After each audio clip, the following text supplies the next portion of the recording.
Today we got 5 things you should be doing on your resume. Stick around.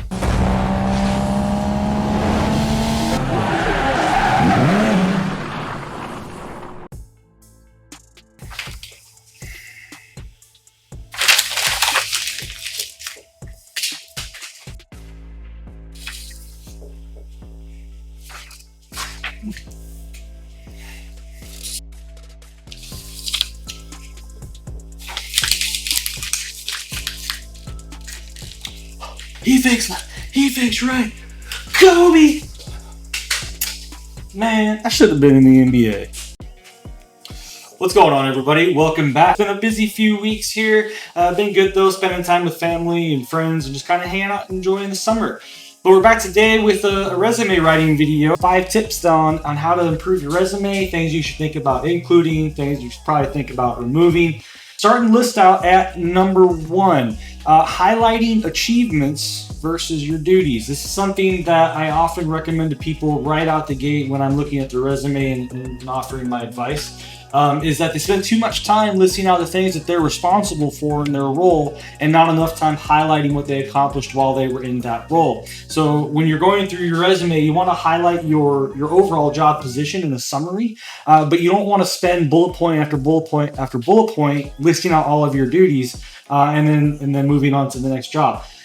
List your summary and then go into your achievements. You're listing your achievements, you want to make sure that you're highlighting an actual result and then highlight that number in bold, right? So if you're going to say I improved profit by 15%, right? Say profit by 15%. The reason why is when somebody's looking at your resume, that bold letter will automatically draw them to that on the page and that'll stick out to them as something that they see.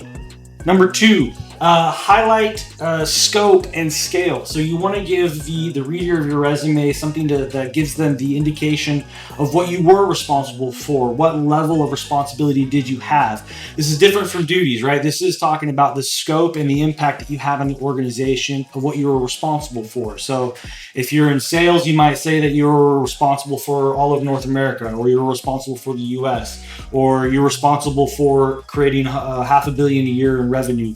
Whatever it is, what is it that's indicating scope, right? If you're in procurement, you might say like I was responsible for this much spend, etc. So highlight the scope and scale will give the resume reader an idea as if you're going to be a fit for the role based on the scope of what you have been previously responsible for.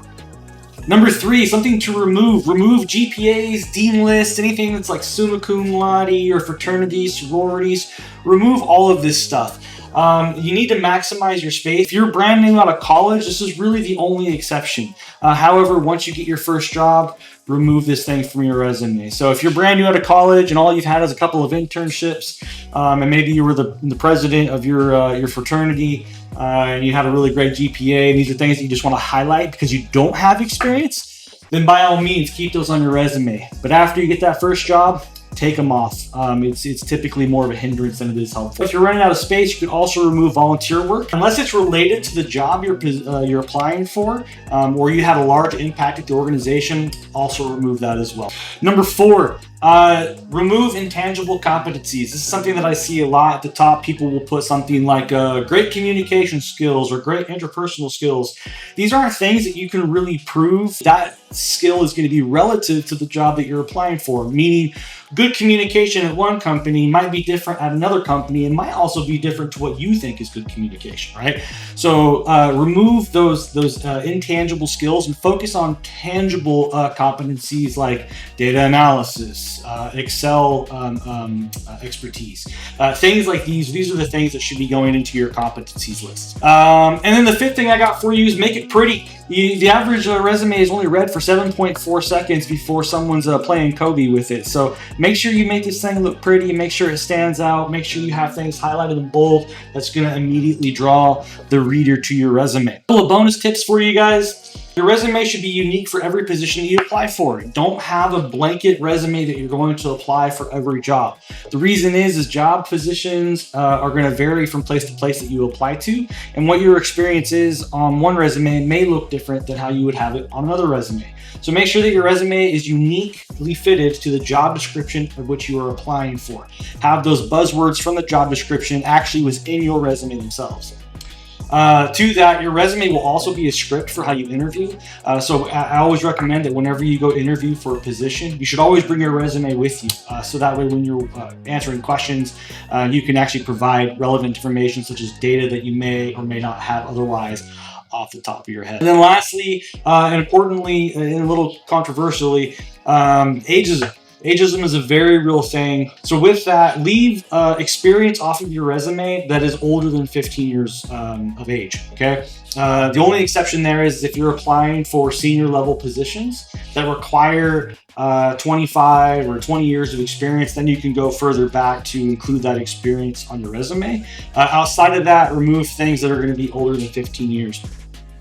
If you're entry level, meaning you have between 3 and 5 years of experience, exclude things like graduation dates. If you're brand new to the workforce, then you can leave your graduation date because then it gives the reader the idea as to why you don't have experience.